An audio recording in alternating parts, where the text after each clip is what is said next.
తెలంగాణ మంత్రి Seethakka BRS working president కేటీఆర్కి సవాల్ విసిరారు. 2 రోజుల క్రితం ఏపీ బీజేపీ ఎంపీ రమేష్ చేసిన ఆరోపణలో కేటీఆర్ ఎందుకు స్పందించడం లేదని ప్రశ్నించారు.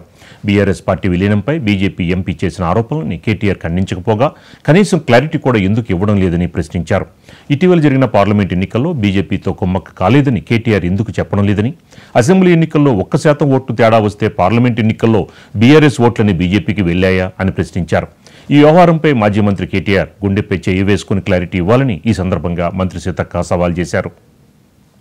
అబద్ధం ఊరంతా తిరిగి వచ్చే లోపు నిజం గడప దాటదని. సో అట్లా టిఆర్ఎస్ వాళ్ళు అబద్ధాల మీదనే ఆధారపడి వాళ్ళు దుష్ప్రచారం చేస్తా ఉన్నారు. అదే కాకుండా నిన్న మొన్న కూడా ఎంత అబద్ధాలు కేటీఆర్ మాట్లాడతాడు అనేది సీఎం రమేష్ మాటలలో కూడా మనం చూసినాము.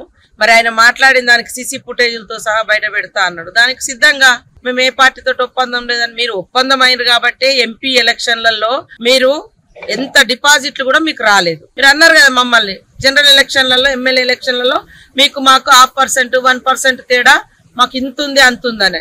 మరి ఎంపీ ఎలక్షన్లలో ఎమ్మెల్యే ఎలక్షన్ల పడ్డ ఓటు శాతాన్ని ఎందుకు నిరూపించుకోలేకపోయారు? అంటే బీజేపీతో కుమ్ముక్కైనరు అనేది ఆ రోజు ఎంపీ ఎలక్షన్లప్పుడే తెలిసిపోయింది. ఇంకా స్పష్టంగా సాక్షాత్తు బీజేపీ ఎంపీ ఈ రోజు రాజ్యసభ సభ్యుడు కూడా మాట్లాడితే మరి అదే సవాలు, అదే తొడగొట్టుడు, అదే మీసాలు ఇప్పుడు ఏదో చేస్తాడు కేటీఆర్.